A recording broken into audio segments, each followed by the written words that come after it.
Merhaba Papatya Örgü Dünyası YouTube kanalıma hoş geldiniz. Bugün sizlerle beraber dünyaca ünlü bir markanın tasarladığı bu çok şık çanta modelini çalışacağız. Yapımı oldukça kolay. Bir günde bir çanta örebileceksiniz. Hemen şöyle bir kısaca anlatmak istiyorum sizlere. Ben arkadaşlar tam aynı boyutlarda, orijinaliyle aynı boyutlarda olmasını istedim. Orijinalin boyutları da aynı şekilde 29'a şöyle hemen gösteriyorum. 30 arkadaşlar. Orijinalin boyutları da bu şekilde. Askıların ölçüleri maalesef yazmadığı için ben kendime uygun bir şekilde uzunluğunu ayarladım ve diktim arkadaşlar. Şöyle yakından göstermek istiyorum ve hemen şundan bahsetmek istiyorum. Arkadaşlar orijinalde şu üçgen motifler, model de diyebiliriz, 10 tane ama bizimkinde 14 önde 14 arkada, tam sayılar uysun diye bu şekilde yaptım. Orijinalindekinin aynısını yaptığımda şurada bir kasma oluyor. Orijinalinde 6 tane trabzan atlayarak yapıyoruz ve 10 tane yapıyoruz ama ben aynısını denediğimde gerçekten kasma yaptı ve çok hoş durmadı. O yüzden ben de 4 trabzan atlayarak yaptım. Gerçekten çok şık oldu. Şöyle hemen içinde göstermek istiyorum. Orijinalinde çıt çıt astar yok arkadaşlar. Tamamen bu şekilde yapılıyor. Ben tamamen orijinaline uygun yapmak istedim. Az önce dediğim gibi sadece modeller 4 tane önde fazla arkadaşlar. Evet, isterseniz bu güzelliğin yapımına geçelim. Geçmeden önce hemen ip bilgilerimi de birazdan sizlerle paylaşacağım. Ben 2.50 milimlik tığ kullandım. Elim çok gevşek olduğu için bunu yaptım ama sizler 3 milimlik ya da 3.50 milimlik tığ kullanmanızı şiddetle öneriyorum. Bunu da hemen söylemiş olayım. Evet arkadaşlar, isterseniz hemen bu güzelliğin yapımına geçelim. Evet arkadaşlar, hemen ipimden bahsetmek istiyorum.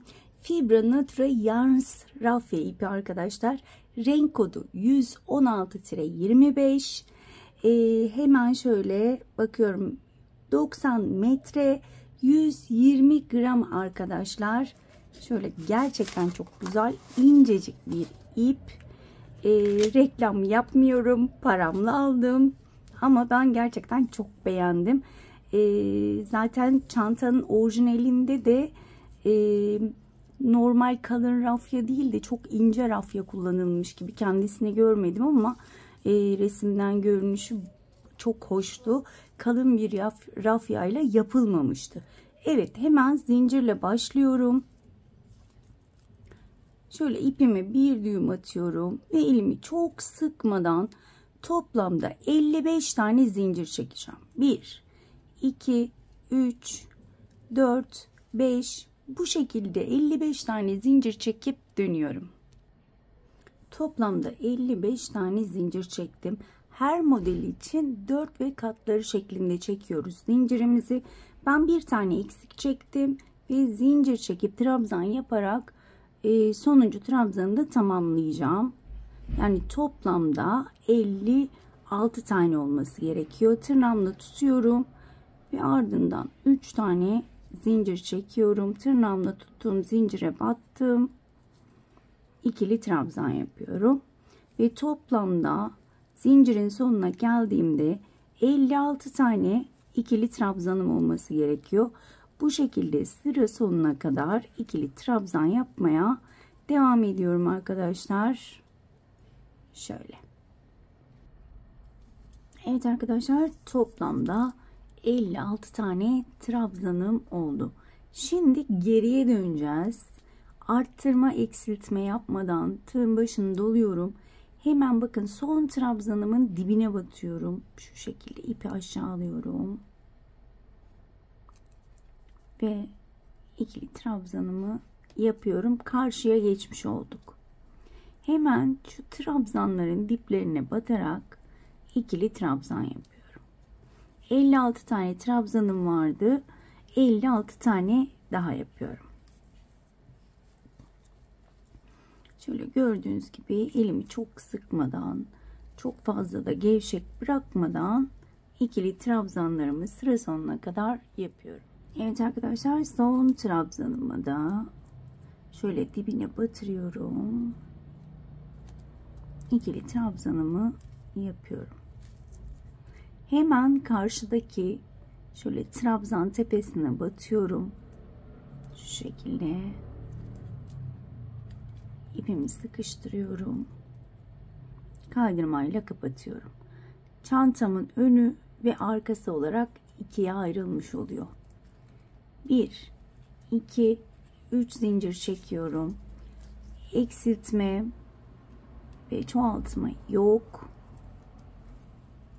Yine her bir trabzan tepesine batarak ikili trabzan yapıyorum. Elimi sıkmıyorum, çok gevşek bırakmıyorum.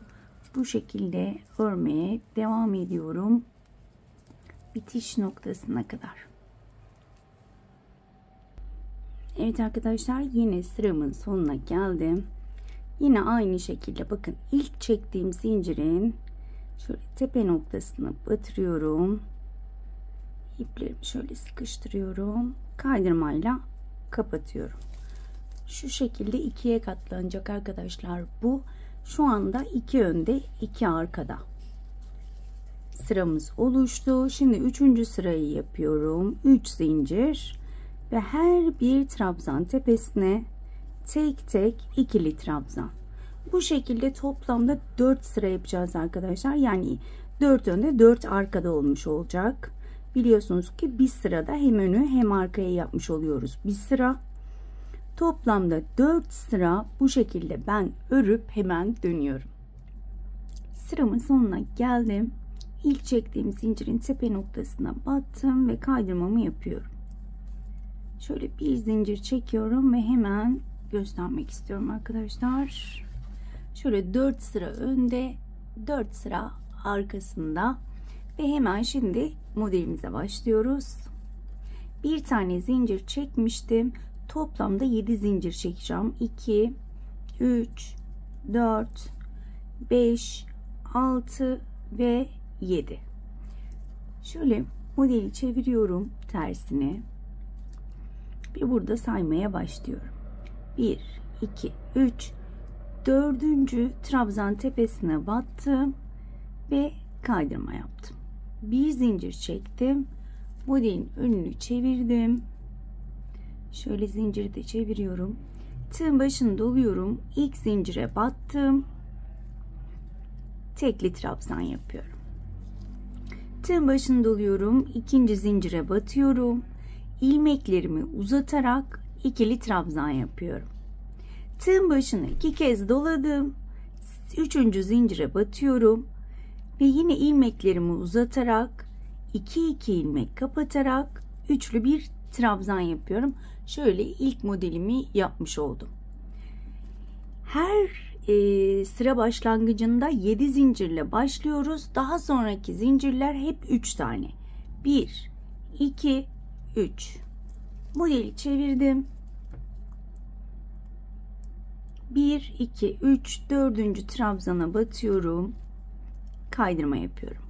Bir zincir çektim. Modelin önünü çevirdim. Tığın başını doluyorum ve ilk zincire batıyorum. Şöyle ilmeği uzatarak tekli trabzan. Tığın başını doladım. İkinci zincire batıyorum. İlmekleri uzatarak ikili trabzan. 2 kez doladım. 3. son zincire batıyorum. 2 ilmek kapatarak üçlü bir trabzan yapıyorum. 1, 2, 3 zincir. Modeli çevirdim. 1, 2, 3, 4. trabzan tepesine battım. Kaydırmamı yaptım. Bir zincir çevirdim. İlmeğimi uzatarak tekli trabzan. Hemen arkasından ikili trabzanımı yapıyorum. Yine ilmek uzatarak ve 2 kez tığın başını dolayarak en son zincire üçlü trabzan yapıyorum. 3. modelimi de şöyle yapmış olduğum çok güzel oluyor gerçekten. Tekrar 3 zincir ve aynı şekilde devam ediyorum. Dördüncüye battım, kaydırma, bir zincir ve bu şekilde arkadaşlar sıra sonuna kadar ben devam edeceğim. Şöyle şurayı da beraber bitirelim. Şöyle ilmeklerimizi ne kadar uzatırsak o kadar şık görünüyor. Gördüğünüz gibi. Evet, ben bu sırayı bitirip hemen dönüyorum. Evet. Şöyle sıramın sonuna gelmek üzereyim. 1, 2, 3 zincir çekiyorum. Şöyle çeviriyorum. Bakın. 7 zincir çektiğimiz tam başlangıç noktamız. Şöyle 1, 2, 3, 4 tam dibine denk geliyor. Ve yine kaydırma yaptım. Bir zincir çektim ve çevirdim. Şimdi burayı dikkatlice izleyelim. Şöyle daha net görünüyor zannedersem. Evet. Burada ilk zincire batıyorum. Şöyle ilmek uzatarak tekli trabzan yapıyorum. Tığın başını doladım. İkinci zincire battım.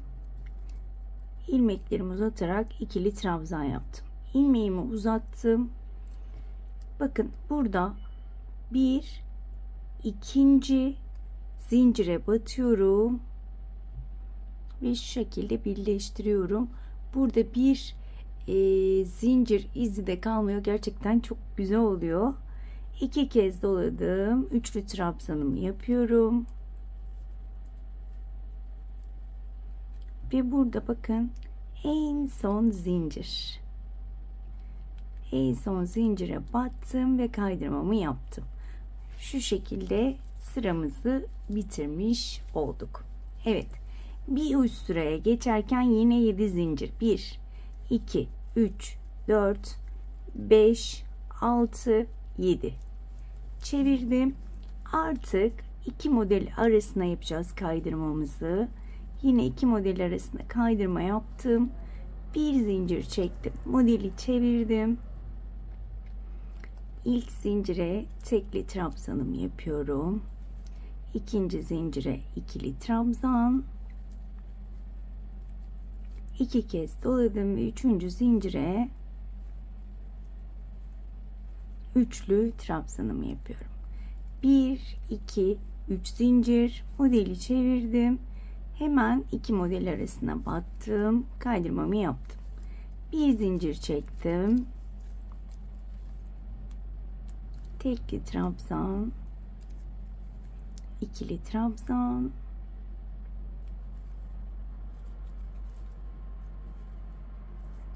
İki kez doladım. Üçlü trabzan. Burada yine aynı şekilde ilerliyorum. Şöyle de göstermek istiyorum. 1, 2, 3, 2 model arasında bat, kaydırma ve zincir çevirip modelimizi yapıyoruz. Yine bu sırayı aynı şekilde ilerleyip dönüyorum. Evet, sıramın sonuna gelmek üzereyim. 1, 2, 3 zincir çekiyorum. Ve hemen bakın. Şöyle iki model arasında şöyle şu boşluğa batıyorum. Kaydırma yapıyorum. Bir zincir çektim. Modeli çeviriyorum. Şöyle daha net görünsün. Evet. Tığın başını doladım. İlk zincire battım. Tekli trabzan. İkinci zincire batıyorum. İkili trabzan yapıyorum. İlmeği uzatıyorum ve hemen şöyle sayıyorum. 1, ikinci zincire battım. İlmeği içinden geçirdim. Şöyle elimle de düzeltiyorum. 2 kez doladım. Üçüncü zincire batıyorum. Ve üçlü trabzan yapıyorum. İlmeği uzattım. Buradaki en son zincire batıyorum. İlmeği içinden geçirdim ve sıramı tamamladım. Şöyle bir zincir çekip göstermek istiyorum. Şöyle sıramızı tamamlamış olduk. Gayet de şık olacak çantamız. Evet. Şimdi yine aynı şekilde başlıyorum. Bir zincir çekmiştim. 2, 3, 4, 5, 6, 7. Çevirdim. 2 model arasına sabitledim. Bir zincir. Ve yine ilk zincirden başlayarak trabzanlarımı yapıyorum. Eminim ki buraya kadar anlaşıldı. Şöyle yine 2 tane göstermek istiyorum sizlere. Yeni öğrenen arkadaşlar için ilk modeli yaptım. 1, 2, 3 zincir. Yine karşıdaki 2 model arasına kaydırmayla bağlıyorum. Bir zincir ve tek tek zincirlerime trabzanlarımı yapmaya başlıyorum. Model gördüğünüz gibi gerçekten çok kolay, akılda kalır bir model. Şöyle bir oturuşta bir günde bu çantayı rahatlıkla örebileceksiniz. Evet. 1, 2, 3. Hemen karşıya geçtim. Kaydırma, bir zincir.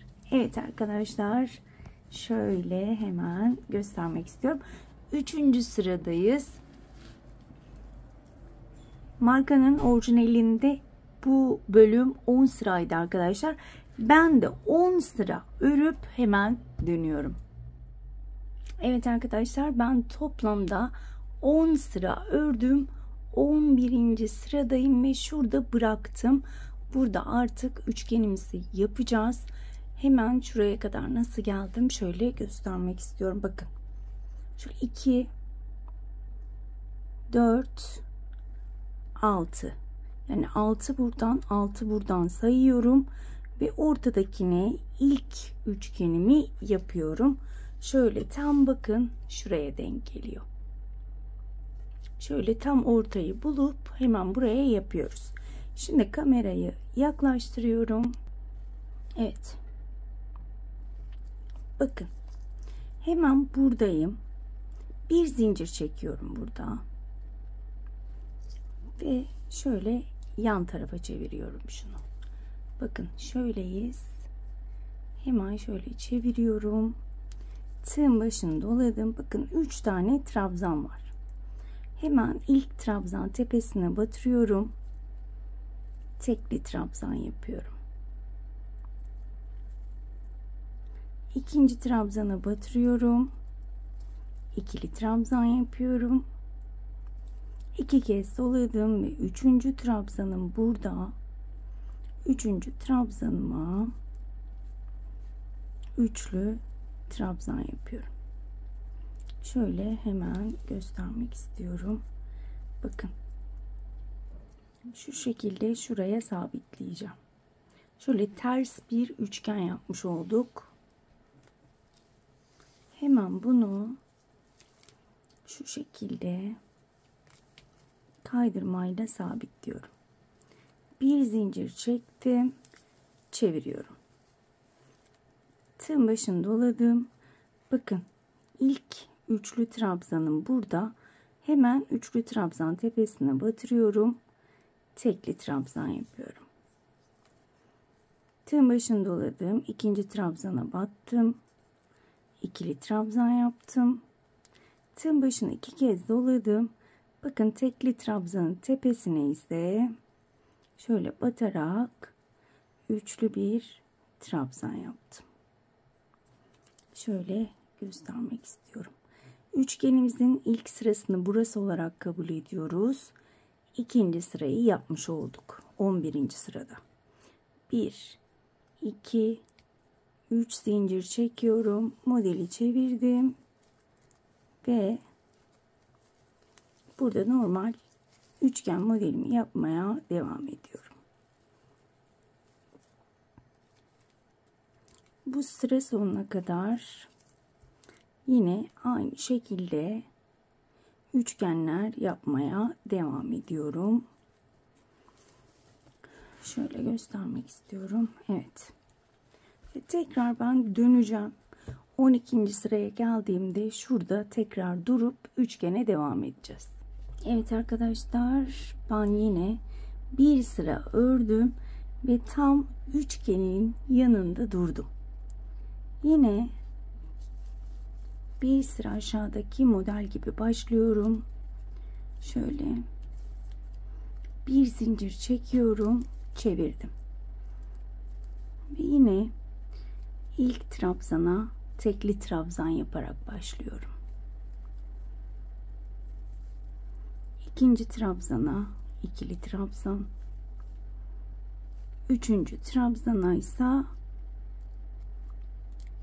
üçlü trabzan yapıyorum.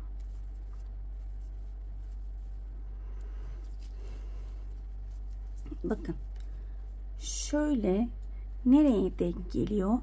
Tam ters üçgenin şöyle ortasına. Hemen onu buraya sabitliyorum. Bakın.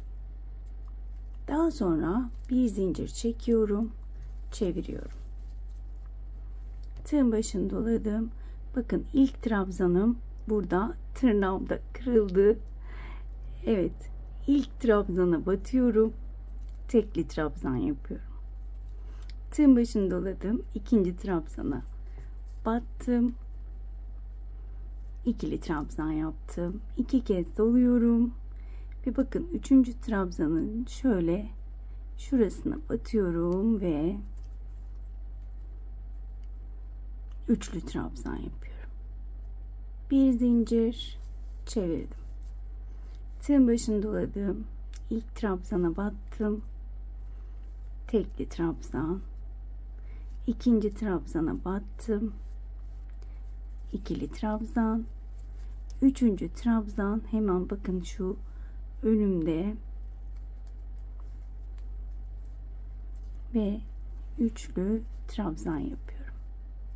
Aşağı doğru indiğimiz trabzanları muhakkak sabitliyoruz. Şöyle bakın, tam şuraya kaydırmayla sabitliyorum sıkıca. Bir zincir çekiyorum, tekrar yukarı çıkacağım. Şöyle üçgenimizin 3. sırası da oldu. Tekrar tek trabzanla başlıyorum. İkili trabzan. Tığın başını 2 kere doladım ve üçlü trabzanımı yapıyorum. Şöyle göstermek istiyorum. Gayet şık oldu. Evet. 1, 2, 3 zincir çektim ve normal üçgenlerimi yapmaya devam ediyorum arkadaşlar. Şöyle göstermek istiyorum hemen. Bakın burayı bitirdik. Ben tekrar dönüp şuraya kadar örüyorum ve dönüyorum. Evet, ben yine bir sıra ördüm ve tam üçgenin yanında durdum. Ve yine aynı şekilde başlıyorum. Bir zincir çektim. Modeli şu şekilde çevirdim. Tekli trabzanla başlıyorum. Hemen ikinci trabzana ikili trabzan, iki kez doladım ve bakın şurada tekli trabzan var, şurada bir topalık var, hemen onun ortasına batıyorum ve üçlü trabzanımı yapıyorum. Hemen bunu nereye bağlıyoruz? Bakın yine burada ters üçgen var, tam ortasına batırıyorum, kaydırma yaparak sabitliyorum. Bir zincir çektim, çevirdim. Hemen bakın şurada şaşırmayın, ilk trabzan burada. Hemen ilk trabzana tekli trabzan, ikinci trabzana ikili, iki kez doluyorum ve üçüncü trabzan tepesine üçlü trabzanımı yaptım. Bir zincir, şöyle çeviriyorum. Bakın yine aşağı doğru ineceğim. Tekli trabzan, ikili trabzan, 2 kez doluyorum ve şöyle topanın içine batalım.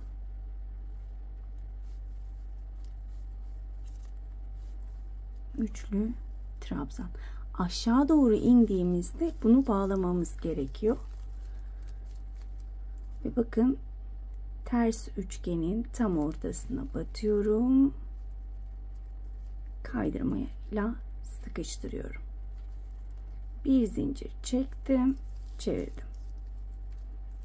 Şöyle elimle de düzeltiyorum. Evet.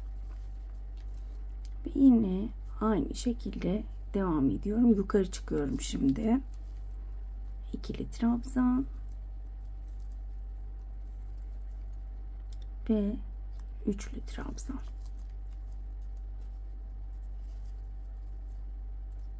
Bir zincir, yine aşağıya iniyorum. Bakın, bir aşağı bir yukarı çıkıyorum. Üçgenimi tamamlayana kadar.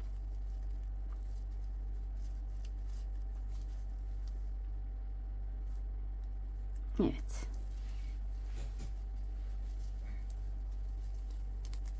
Üçgenimi tamamladığımı hemen bakın buradan anlıyorum. Boşluğa batıyorum çünkü. Bir zincir çekiyorum ve son kez yukarı çıkıyorum. Bakın, şuraya batmayın, özellikle söylüyorum. İlk trabzan burası. Orada şaşırma yapmayın. Ben arada şaşırdım çünkü denemeler yaparken, o yüzden sürekli uyarma gereği duyuyorum. Evet.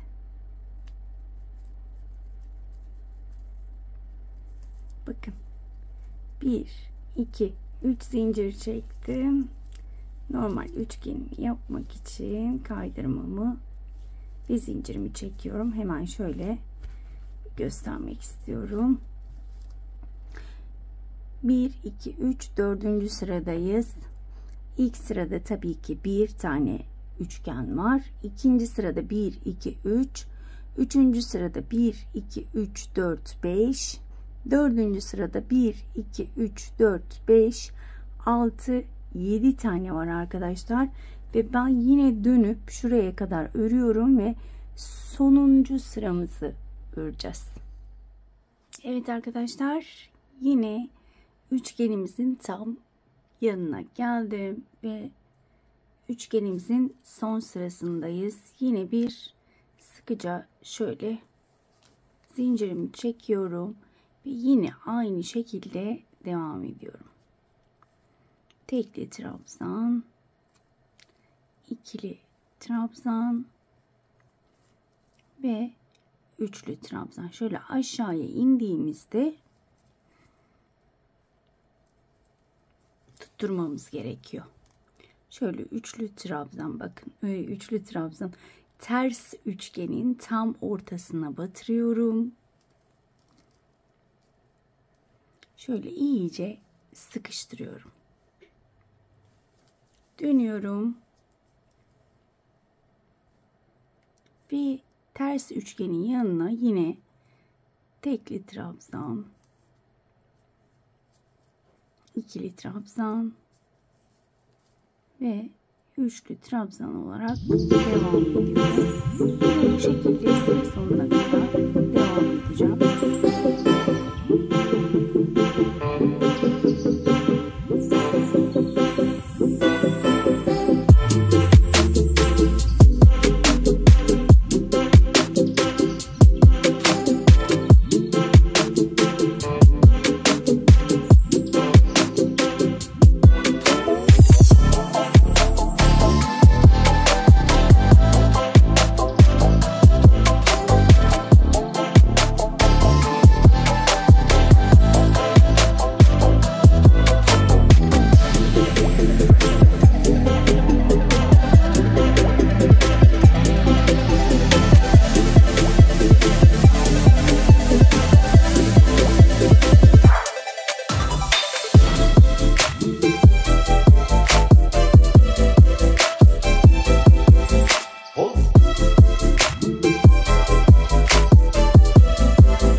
Evet arkadaşlar, üçgenimizi bitirdik. 1 2 3 zincir çekiyorum ve yine arkadan bağladım ve şöyle göstermek istiyorum. Gördüğünüz gibi üçgenimiz hazır. Ben yine bir sıra örüp şuraya kadar geleceğim. Daha sonra şu minik üçgenlerimizi nasıl ekleyeceğimizi göstermek istiyorum. Evet arkadaşlar, tekrar üçgenimin kenarındayım. Burada 1 2 3 zincir çekiyorum. Yine çeviriyorum. Bakın, yine ters üçgenin şöyle tam ortasına batıyorum. Kaydırmayla kapatıyorum. Bir zincir, hemen önünü çeviriyorum ve modelimi yapmaya şöyle başlıyorum. Yine üçgenlerin üzerine kaydırmamızı yapacağız. Evet. İlk üçgenimi yaptım. 3 zincir çektim. Modeli çevirdim. Bakın, yine ters üçgen burada tam ortasına batıyorum. Şu şekilde kaydırma yaptım. Bir zincir çektim ve modeli yapıyorum. Tekli trabzan, ikili trabzan ve üçlü trabzan. 1 2 3 zincir, modeli çevirdim. Yine bakın, ters üçgen tam ortasına batıyorum.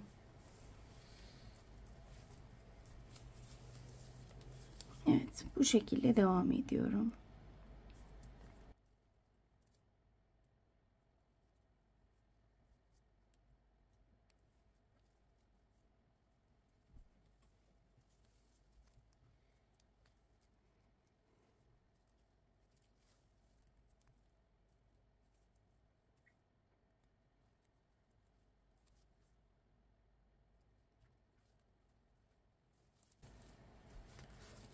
Evet arkadaşlar, gördüğünüz gibi bu sırayı da bu şekilde yapmış olduk. Yine 3 zincir çekerek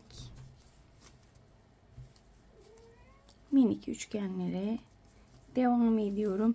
Arkadaşlar, şu üçgenden sonra normal minik üçgen sıramız 3 sıra olacak. İlk sırayı örmüş olduk. Ben 2 sıra daha örüyorum. Toplamda 3 sıra örüp daha sonra buradayım.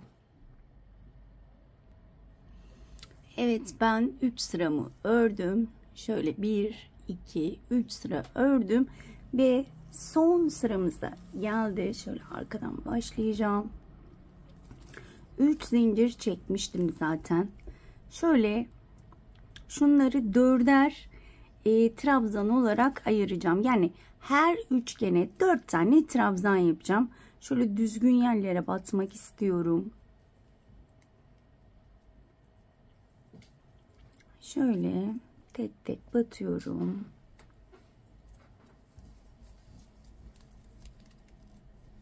Siz bunu kendiniz de ayarlayabilirsiniz. Eğer çok kasma yaparsa daha fazla trabzan yapabilirsiniz. Eğer kasma yapmazsa bu şekilde yapıp ya da daha az çekebilirsiniz bollaşma yaparsa.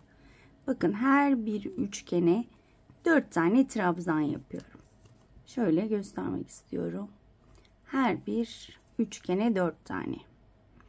Zaten başlangıçta da 4 ve katları üzerine çalışmıştık. Ben kasma veya bollaşma yapacağını düşünmüyorum.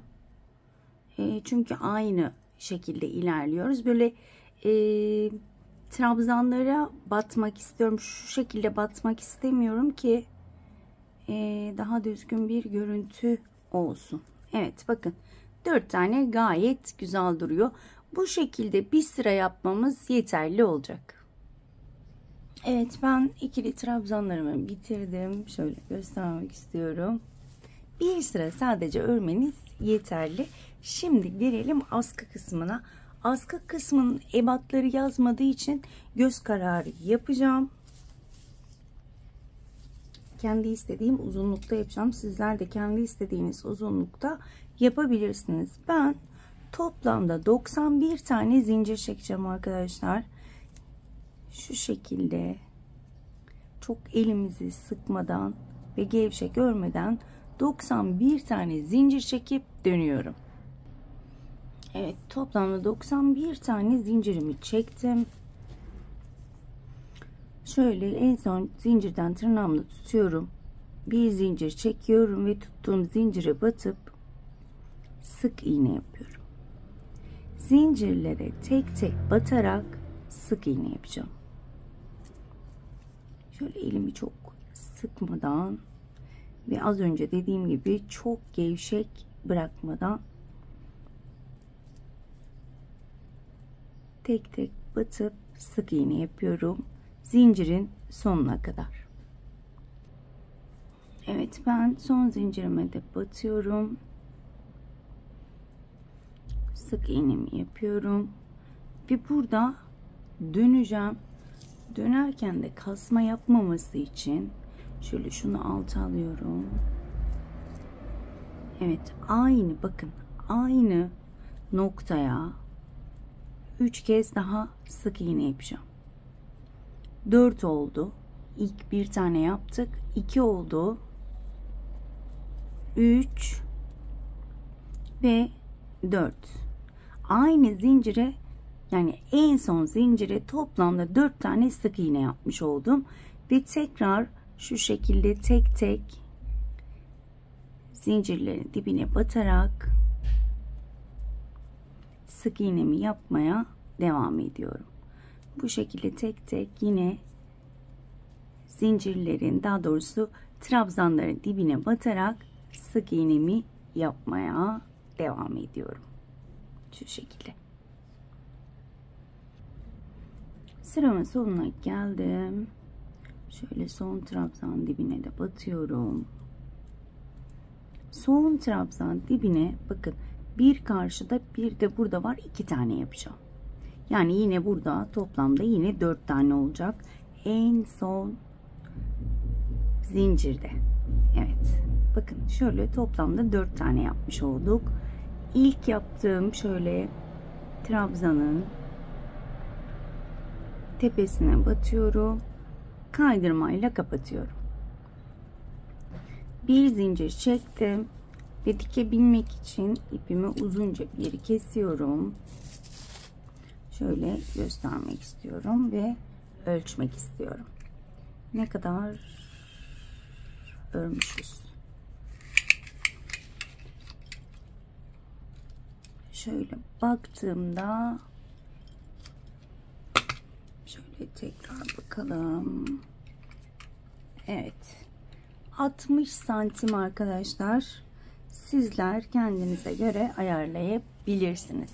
Evet, ben bir tane daha örüyorum. Daha sonra kesinlikle ütü değdirmiyoruz. Karşıdan buhar tutup elimizle düzeltiyoruz. Askılara ve çantaya buhar tutup dönüyorum. Evet arkadaşlar, ben diğer askımı da tamamladım. Karşıdan buhar tutup elimle düzelttim. Gayet düzgün oldu. Ben ütü değdirmiyorum ördüklerime, çünkü ezildiği için ve çok güzel görünmüyor. O yüzden hep videolarımda diyorum ki kesinlikle ütüyü değdirmeyin. Karşıdan buhar tutup, evet biraz zor oluyor ütülemeye göre. Ütülemede hemen ütüyü vurup geçiyoruz. Buharlamada 3-4 kere buhar tutup elimizle düzeltiyoruz ama sonuç mükemmel oluyor. Hemen dikiş işlemine geçmek istiyorum. Şöyle biraz uç bırakmıştım dikmek için ama ben aynı iple örmeyeceğim arkadaşlar. Şöyle daha sonra saklayacağım onu. Hemen şöyle göstermek istiyorum. Ben iğnemi, ipimi geçirdim ama görünmüyor. Şöyle ipimi de göstermek istiyorum. Transparan bir ip, çok ince. Hayalet ip de deniyor buna. Kayınvalidemde varmış, ondan aldım. Ben de daha önce bilmiyordum ama Bence bu dikiş işlerinde çok güzel. Nasıl bir şey diye sorarsanız bilmeyen arkadaşlar için. Arkadaşlar balık oltalarındaki misineleri bilir misiniz bilmiyorum ama onun çok çok çok çok incesi. Yani görülmüyor, ekranda görünmüyor. Normalde çıplak gözle çok ince bir şekilde görünüyor. Ama elinizde yoksa az önce dediğim gibi uzunca ipinizi keserseniz iğnenizi de geçirip bu şekilde dikebilirsiniz. Şimdi bunu nasıl dikeceğiz? Nerelere dikeceğiz? Şöyle bir ayarlama yapalım. Bakın 1, 2, 3. 1, 2, 3.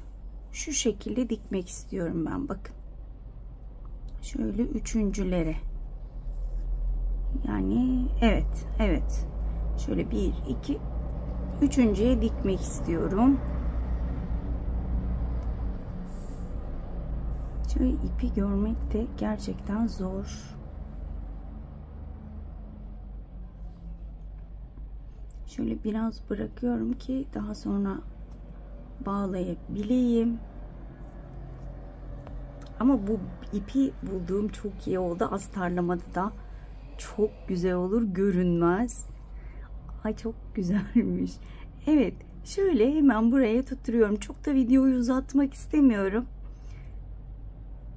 Şu şekilde önemli olan askıları nereye takmamız gerektiği. Az önce dediğim gibi 1, 2, 3. Buradan da sayıyorum. 1, 2, 3. Şuralara takıyorum. Arkada da aynı işlemi yapacağım.